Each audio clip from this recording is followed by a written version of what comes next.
Yannick Monnet pour une durée de 10 minutes.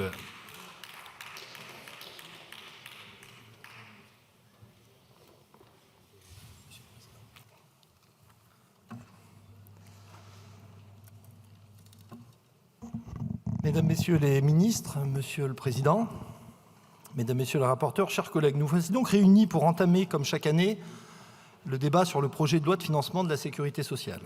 Sauf que cette année, les enjeux du PLFSS s'annoncent un peu différemment. Ils semblent s'inscrire dans le processus de clarification promis par Emmanuel Macron. Certains d'entre vous l'auront remarqué, le PLFSS 2025 est assez indigent. Aucune mention n'est faite de la prévention et de la lutte contre la désertification médicale. Aucune mesure nouvelle n'y est inscrite en matière de prise en charge de la perte d'autonomie, du handicap ou de l'accompagnement des familles. Aucune ambition en matière de santé publique et d'accès aux soins ne soutient ce PLFSS.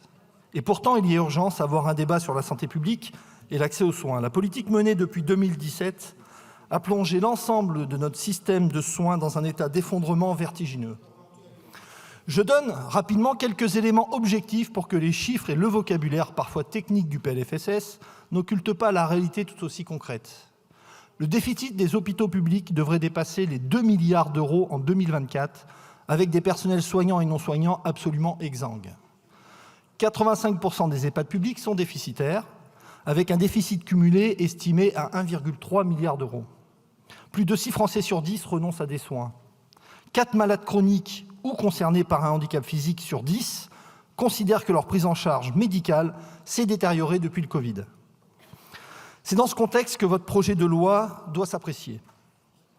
Et ce que manifeste l'indigence de ce PLFSS, quant aux besoins sociaux et de santé, c'est la manière dont ce gouvernement, comme ses prédécesseurs, considère la sécurité sociale, à savoir comme une variable d'ajustement du déficit public.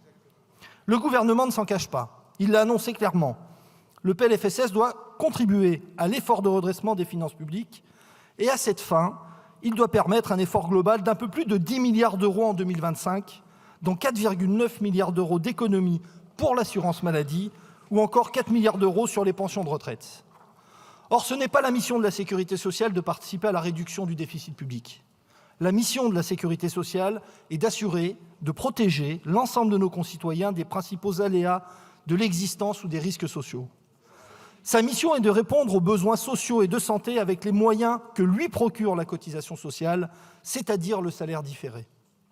Alors certes, il y a un déficit de la sécurité sociale et nous ne le minimisons pas. 18 milliards d'euros en 2024, 16 milliards d'euros en 2025 pour un budget de 661 milliards, soit à peine 2% du budget.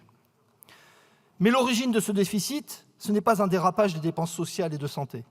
Ce déficit est la conséquence de choix politiques qui, année après année, ont asséché les ressources de la sécurité sociale. D'après la Cour des comptes, la perte des recettes sur les seules niches sociales, c'est-à-dire précisément le contournement des salaires, est estimée en 2023 à 19,3 milliards d'euros. 9,4 milliards d'euros de plus en 5 ans non compensés par l'État. Les allègements généraux de cotisations sociales octroyés aux entreprises, sans aucune contrepartie sociale et environnementale, représentent 80 milliards d'euros. Drôle de démonstration, monsieur le ministre du Budget, quand vous nous dites tout à l'heure ne pas être généreux avec l'argent des Français. En revanche, la manière dont ces exonérations massives contribuent à la précarisation des conditions de travail et à consolider les trappes à bas salaire est largement et bien documentée. L'article 6, dont nous n'avons pu débattre en commission, prévoit de reprendre 5 milliards d'euros sur cette masse d'exonération. C'est assez intéressant de constater qu'un si faible effort ait provoqué le refus massif du socle commun et du Rassemblement national. C'est intéressant car, aussi peu ambitieux que soit cet article 6, il pose exactement le problème du déficit de la sécurité sociale, l'assèchement organisé de ses ressources. Refuser de seulement en débattre, comme l'ont décidé le socle commun et le Rassemblement national, c'est acquiescer à la logique d'appauvrissement de notre protection sociale pour, au final, dire d'une même voix que la sécurité sociale est à bout de souffle, qu'elle a fait son temps, qu'il est urgent de la réformer. Du coup, ces mêmes parlementaires qui refusent de rendre à la sécurité sociale ses ressources rejettent comme un seul homme en commission l'article 27 qui fixe l'Ondam pour 2025 et les sous-Ondam.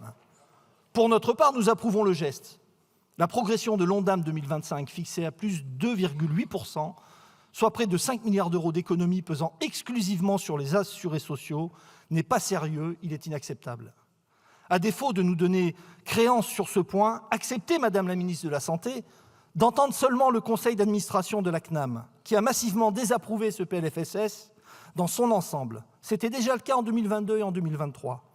Mais l'avis motivé et voté le 17 octobre dernier se démarque cette année par un quasi-consensus contre lui, avec 33 votes défavorables et seulement 2 prises d'acte.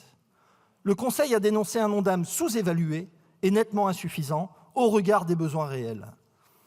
Tout comme nous, le Conseil de la CNAM s'étonne dans ce contexte de voir que l'ensemble des recettes obtenues par la réduction des allègements de cotisations sociales ne sont pas affectées intégralement à la sécurité sociale.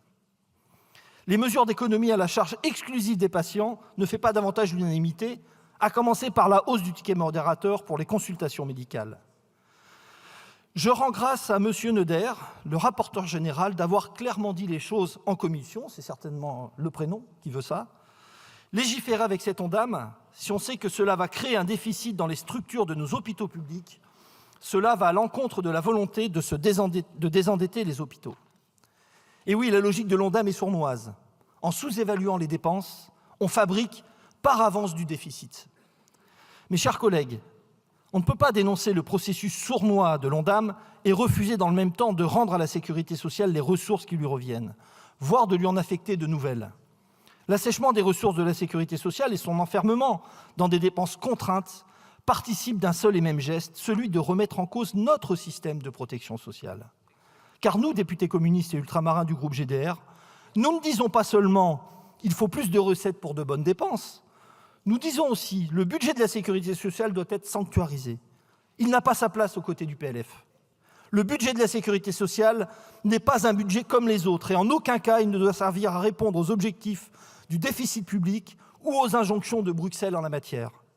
Le budget de la sécurité sociale doit partir des besoins des populations et des spécificités territoriales, et à partir de là, il doit trouver les recettes correspondantes.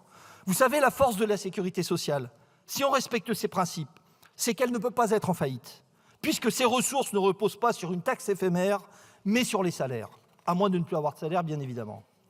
Chers collègues, en dénonçant seulement l'Ondam, vous ne faites qu'une partie du chemin, ou plutôt vous empruntez un chemin différent du nôtre. Cela vous suffit certes à dire qu'il faut mettre en œuvre des réformes structurelles. Le Conseil de la CNAM le dit aussi dans sa délibération. Notre système de protection sociale est confronté à une situation inédite qui devrait inciter les pouvoirs publics à engager une réforme structurelle au lieu de continuer à prendre année après année des mesures court-termistes qui s'avèrent inefficaces pour résorber le déficit. Madame la ministre l'a annoncé avant même que nous ne débutions l'examen du texte. Il est nécessaire de réfléchir à l'avenir afin de restructurer notre système et son financement. On pourrait penser que le rejet en bloc du PLFSS en commission vous donne raison, Madame la ministre.